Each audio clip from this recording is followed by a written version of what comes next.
Hello,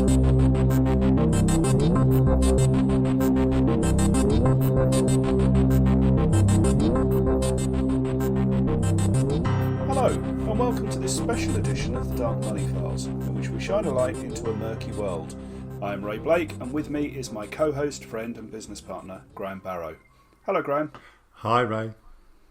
Another special episode, Graham. What's happened now?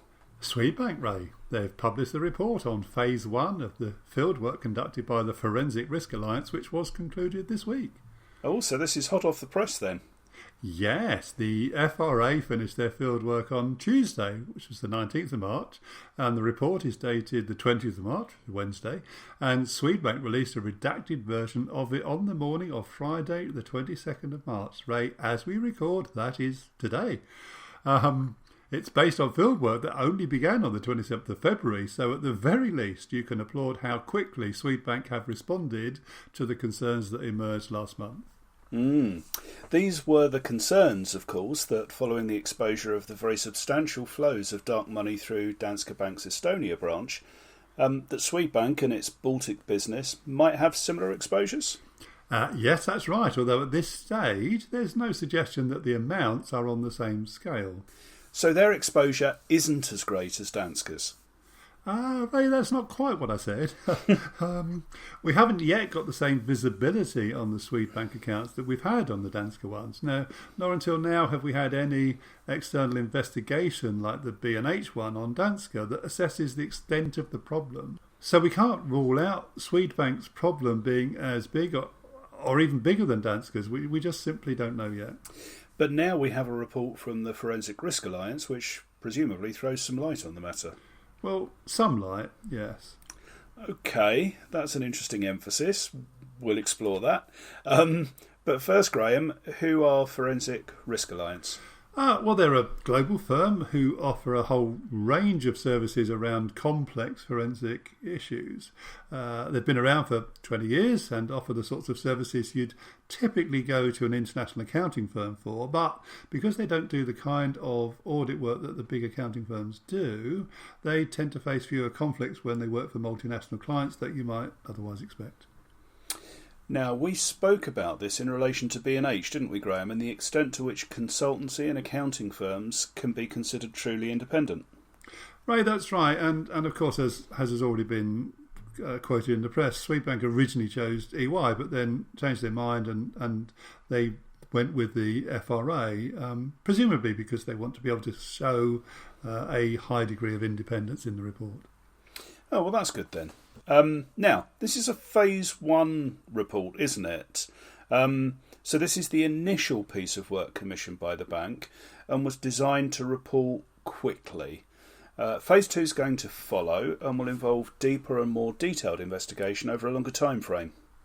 Ray, that's absolutely right. Should I start then with some background? So the Swedish broadcaster SVT has had access to classified documents that detail Danske Bank's dealings with Swedbank. Their analysis identified 50 Swedbank customers that show indications of suspected money laundering, including receipt of some of the Magnitsky funds that we've previously discussed. So those 50 names, actually 51, but 2 are actually the same entity, were passed to FRA, who were asked to examine Swedbank's data to determine whether they are or have been customers of Swedbank, whether if any of them were, whether and when they were offboarded by the bank, and whether any are still on their books. And to determine, in the case of the offboarded clients, what transactions were processed, if any, after the purported offboarding. Did you spot anything else beyond that? No, I think that's it. It doesn't sound like much. These are 50 names that were actually identified by SVT based on their account activity at Swedbank. Effectively, the bank's just getting that analysis duplicated, isn't it? Well, yeah, that's right, but that does have value, and I'll explain why in a minute. But also in doing so, FRA is also identifying what further steps it might take in the fuller Phase 2 investigation. So why does repeating SVT's analysis have value, Graham? Well, I think firstly because the broadcaster's source is classified bank information. It's not clear whether this is complete or accurate, and because of the way that banks tend to fragment their data across multiple systems, the bank is likely to have a fuller picture. So doing this analysis with their own systems, I think, is an important first step. And I suppose it could yield patterns in the data that allow other suspicious clients and activities to be found as well.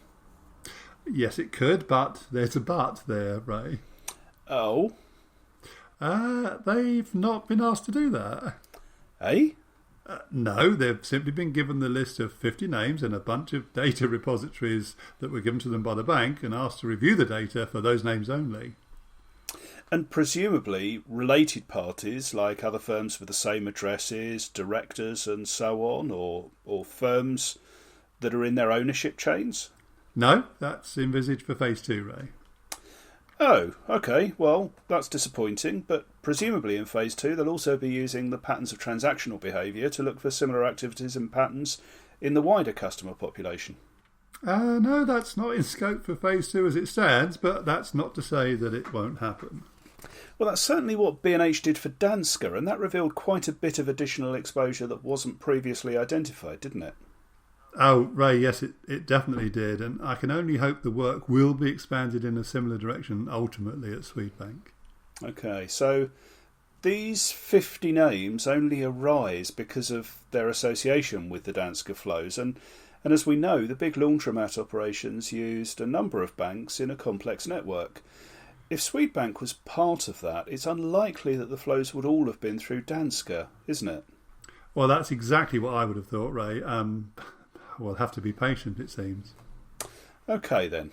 So we now have a clear idea of the constraints of the Phase 1 report and the comparatively narrow terms of reference that frame it. Presumably then there's not much in there of interest. Oh, Ray, you could not be more wrong. Tell me more. I will, but in all fairness, there are a couple of caveats that I need to make. Firstly, Swedbank has released a redacted version of the report. Most pages have a number of redactions of words and numbers or phrases. So, for instance, although the report often speaks of a particular number of clients or records having been identified, that number is usually concealed from view in the published version. But there is one significant exception to that general rule. And what's that? Well, the bank applied searches that were designed to pick up any reference to the 50 names in its records in what is either 3 different systems or 3 different countries. The redactions really make it hard to tell. The search terms were designed to ignore words like limited or their abbreviations and to allow the match to come anywhere in the name record, so not just the first or the last word, for instance. Now, as far as I can see, they didn't look for misspellings or translations, though. But that yielded a number of hits, and for some reason that's the one significant number in the report that hasn't been redacted. And what is that? 23,114. Oh, is it just me or is that a lot? It's a big number, Ray, but remember they are searching multiple databases and there will be a lot of duplication. I think the important thing is, though, that it really strongly implies that the 50 names were indeed clients as alleged by SVT, the broadcaster. Graham, I feel that should have been an easier question to answer. Ray, I think that's a fair point to make. Well, I picked up a couple of other caveats as well. Go on. The report is at pains to stress that FRA relied on the bank to identify data repositories and that they didn't look at source data. They relied on the data the bank gathered for them without verifying its accuracy or completeness, and importantly, they seem only to have looked at this stage at records relating to Sweden and the Baltics and haven't looked at the bank's records for other jurisdictions like Finland, Norway, China or the US. OK, but presumably in phase 2, those constraints just might be revisited. The report says they'll look at source data and other jurisdictions in phase 2, yes. For now, though, with those important caveats, what have we learned? Well, Ray, there are some fascinating hints at some quite specific problems that Swedbank have suffered from and I think will have to fix. Really? Yeah, so for example, it looks like they might have found it difficult to tell if an ex-client had been properly offboarded. The report actually says that? No, but it is strongly implied. The report says that some records in relevant systems had been purged and that ex-clients were described in different systems differently. So, for instance, one business relationship was described variously as closed, quotes, inactivated, quotes, and, quotes, former client, whereas there was no field in another data system displaying the equivalent information. As the report states, again a quote, "We reviewed account closure dates where available. The bank confirmed the existence of multiple account closure fields in Baltics data and that they cannot be considered wholly determinative." End of quote. So would that mean that a supposedly off-boarded client was still able to access the bank's services? Ray, we've got no way of telling from this report, but we do know that entries could still appear in the accounts after the supposed offboarding, at least for fees. And the report states that in at least one case it wasn't clear whether certain credit card and loan transactions are dated pre or post account closure. But you'd think, Graham, that once an account is closed, once a client relationship ends, that would be the end of the matter. How could transactions still happen? Well, the report is clear that Swedbank, frankly, like most banks, relies on a multiplicity of systems. I mean, Ray, we've seen this where a bank just doesn't have a single kill switch that would lock a client out of every one of those systems. Sometimes we see really heavily manual, clunky, error-prone processes that seek to make this happen. That's very true. What else caught your eye in the report? Well, there's some very interesting information about the recording in the Baltic systems for the reasons why the clients are exited. And what's that? That there isn't any. I'm sorry, what do you mean? Well, the systems don't say that when an account was closed, whether this was because the client asked for it to be closed or whether the bank initiated the closure. Oh, wow. That's a big problem, isn't it, Graham? Yes, it is. Do you want to explain why, Ray? Yeah, will do. When a customer closes an account, it's entirely possible that you might welcome them back as a customer again at a later date.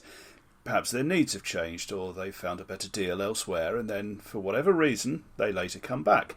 You're happy to open a new account and carry on. But when as a bank you decide that you want to throw a customer out because you think the risk that they're using your services for criminal transactions is too high, you want them to get out and stay out. You want it very clear that if they try to open accounts at a later date, they are most certainly not welcome back. When someone you've exited for financial crime reasons comes back and tries to open an account, you want your system very loudly to raise a red flag and prevent that happening. Oh, Ray, that's quite right. And it seems from the report that the bank's KYC systems in the Baltics at least don't capture why an account was closed, nor at whose behest. Now, although the report notes that the bank has a certain indicator to flag the prohibition of any new services to a given entity, this was only present for some of the entities in scope and was absent for some others. Redaction of the numbers means we don't know if this was a widespread problem or even just a single omission, but we do know it did happen. Wow. Well, okay then. What else stood out in the report for you? Well, there's something that's related to this point that we've just discussed. What about reopening an account that was previously closed? Yeah, and it relates to a footnote, one of only two in the entire report. The other one is about clarification of the 50 versus 51 names thing. So this is the only other one, and it really stands out. Right. What does it say? Well, shall I read out first what it applies to? Please do.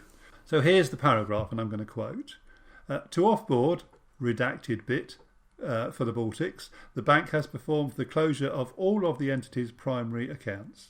The bank considers that without the existence of an open primary account, transactions cannot be performed by an entity on any account. In addition, policies and procedures require new primary account opening procedures to be followed should reactivation arise. Okay, well, That doesn't sound foolproof. I agree, but then there's an asterisk that directs the reader to a footnote.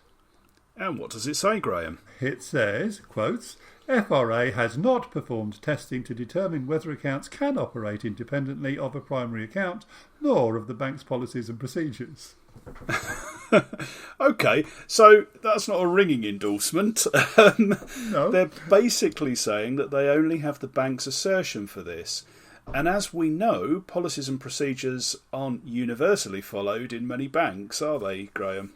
I think that's entirely fair to say, Ray. FRA are covering themselves, of course, and I don't think we should read anything into this other than that the terms of reference for this report really don't provide for as much investigation as we might like in an ideal world.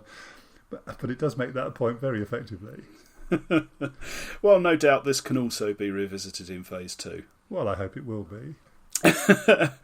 Well, let's summarise then, Graham. Here we have the partially redacted initial report from Forensic Risk Alliance that examines Swedbank's KYC and other data relating to 50 entities identified by the Swedish broadcaster SVT as having been involved in the flow of suspicious money that involved Danske Bank. The terms of reference were constrained and focused on whether these entities were indeed customers, when they ceased to be customers, and what transactions, if any, continued after they were offboarded. Yep, that's it. We found some interesting findings, none absolutely conclusive, but there are indications that a multiplicity of systems has meant that offboarding and preventing subsequent reactivation of suspicious accounts might not have been as straightforward as it could have been. Do you know, Graham, for me, this entire approach, while instructive, is frustrating. Oh, I agree, but do you want to explain why you're frustrated?